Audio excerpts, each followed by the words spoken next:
இதுதான் Bosch GDC 121 marble cutter. இது marble tiles மாத்திரம் இல்லை, வுட்டும் கட் பண்ணலாம். பட் அவங்க ரெக்கமெண்ட் பண்ணுறதில்ல. பட் நிறைய பேர் கட் பண்ணுற யூஸ் பண்ணுறாங்க. இதை அன்பாக்ஸ் பண்ணலாம். இதில் பார்த்தோம்னா இதில் ஸ்பெசிஃபிகேஷன்ஸ் எல்லாம் போட்டிருக்கு. 12,000 இதோட ஆர்பிஎம் வந்து 12,000. ஆல்மோஸ்ட் ஆங்கிள் கிரைண்டரோட ஆர்பிஎம் வந்து 11,000. இது வந்து ஒரு அதோட 1000 ஜாஸ்தி. அதோட ஸ்பீடு ஜாஸ்தி, ரொட்டேஷன் பர் மினிட் ஜாஸ்தி.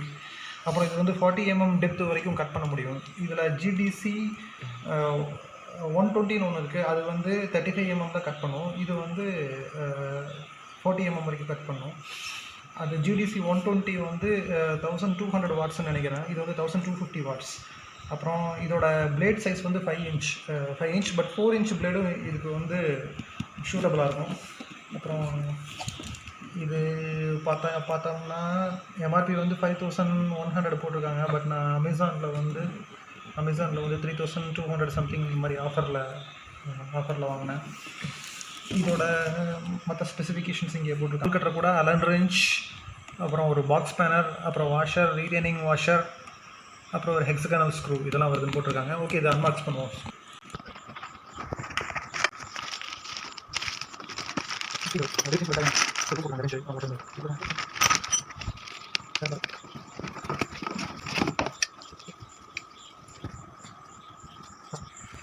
இதில் மென்ஷன் பண்ணியிருக்குது Bosch இதோட ஸ்பெசிஃபிகேஷன்ஸ் எல்லாம் மென்ஷன் பண்ணியிருக்குது. இதில் முக்கியமாக கவனிக்க வேண்டிய விஷயம் என்னென்னா, is made in India, Bangalore, Bosch limited Bangalore. இது பெங்களூரில் பண்ணினது. இது வந்து சைனீஸ் பீஸ் கிடையாது. இதே Bosch வந்து மேட் இன் PRCன்னு இருக்குது. பட் அதை வந்து வாங்குறத அவாய்ட் பண்ணணும். ஏன்னா இது மேட் இன் இந்தியாவோட குவாலிட்டி அளவுக்கு இருக்காது. இதுதான் நம்ம மெயினாக பார்க்க வேண்டியது. அப்புறம் இது 2 சைடும் இது கார்பன் ப்ரெஷரை ஈஸியாக ரிமூவ் பண்ணி கழுறதுக்காக ஒரு நாப் கொடுத்துருக்காங்க. இதை ஓப்பன் பண்ணி கார்பன் ப்ரெஷர் ரிமூவ் பண்ணிக்கலாம். சப்போஸ் வேர் அவுட் ஆயிடுச்சுன்னா, கண்டினியூஸாக யூஸ் பண்ணி வேர் அவுட் ஆயிடுச்சு, ஸ்பார்க்ஸ் எல்லாம் வர ஆரம்பிச்சிருச்சு அப்படின்னு சொன்னால், அந்த கார்பன் ப்ரெஷர் இது ரிமூவ் பண்ணுறதுக்கு நம்ம ஈஸியாக இங்கேருந்து ரிமூவ் பண்ணலாம். மோட்டரை வந்து டிஸ்மேண்டில் பண்ண வேண்டிய அவசியம் கிடையாது. இதில் இந்த மாதிரி கொஞ்சம் ஹையர் மிஷின்ஸில் இந்த ஃபெசிலிட்டி கொடுத்துருக்காங்க. பட் Bosch ஆங்கிள் கிரைண்டரில், அப்புறம் வந்து ட்ரில்லில், அதில் எல்லாம் இந்த கார்பன் ப்ரெஷர் ரிமூவ் பண்ணி கட்டணும்னா நம்ம டிஸ்மேண்டில் பண்ணி தான் ஆகணும். அப்புறம் இது வந்து இந்த ஹேண்டில் இந்த சேஞ்ச் பண்ணுறதுக்கு, இந்த கட்டிங் டெப்த்தை வந்து நம்ம சேஞ்ச் பண்ணுறதுக்காக இங்கே ஒரு நாப் கொடுத்துருக்காங்க. இந்த நாபை வந்து இது பண்ணிவிட்டு நம்ம செட் பண்ணிக்கலாம். நமக்கு எந்த ஆங்கிள் வேணுமோ, இப்போ மேலே தூக்கும்போது கட்டிங் டெப்த் கம்மியாகும். கட்டிங் டெப்த்து மேக்ஸிமம் வேணும்னா லாஸ்ட்டு வச்சுக்கலாம். 40 mm வரைக்கும் நம்ம பண்ணும் இது. அப்புறம்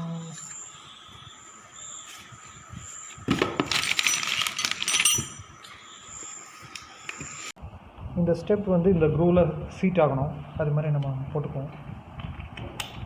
ஓகே, சீட் ஆயிடுச்சா? நெக்ஸ்ட்டு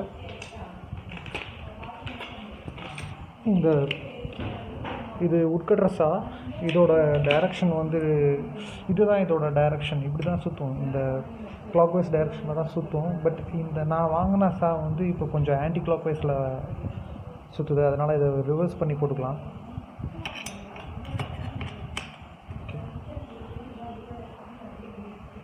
நெக்ஸ்ட்டு இதுதான் இதை ப்ரெஸ் பண்ணி பிடிச்சிக்க போகுது. இந்த ஃப்ரிக்ஷனல் ஃபோர்ஸில் தான் இது பிடிக்க போகுது. இந்த ரெண்டு ரீட்டைனர் கடையில் இருக்கிற ஃப்ரிக்ஷனல் ஃபோர்ஸ் தான் அந்த சர்க்குலஸாக பிடிக்க போகுது.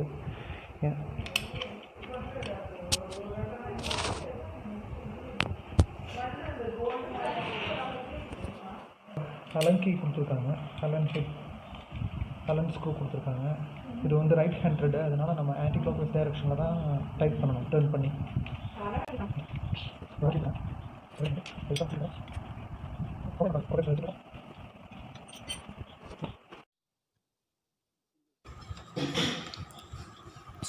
டர்ன் பண்ணியாச்சு. இப்போ வந்து ஜஸ்ட் ஆன் பண்ணலாம். எப்போவுமே பிளேடு ஃபிக்ஸ் பண்ணதுக்கப்புறம் ஒரு 30 seconds நம்ம சுற்ற விடணும். அதுக்கப்புறம் தான் நம்ம ஒர்க் பண்ணணும். அது கரெக்டாக எல்லாம் ஃபிக்ஸ் ஆகிருக்கா. சப்போஸ் பிளேடு ஏதாச்சும் லூஸாகவோ இல்லைனா அவுட் ஆஃப் அலைன்மெண்ட் இருந்தால் கூட அது தெரிஞ்சிடும் நமக்கு. எடுத்த உடனே நம்ம மாட்டின உடனே நம்ம வந்து யூஸ் பண்ணக்கூடாது. ஆன் பண்ணலாம். ஜஸ்ட் இந்த லிவரை ப்ரெஸ் பண்ண போதும்.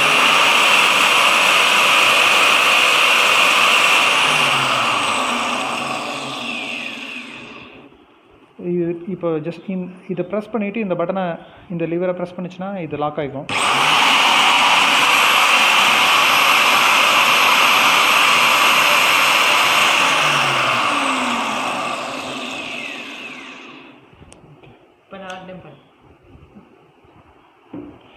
இது ஜஸ்ட் ப்ரெஸ் பண்ணி பிடிக்கலாம், இல்லைனா ப்ரெஸ் பண்ணி இதை ப்ரெஸ் பண்ணால் இது லாக் ஆகிக்கும், மறுபடியும் ப்ரெஸ் பண்ணால் ரிலீஸ் ஆகிரும். இதுதான் இதோட ஆப்ரேஷன்.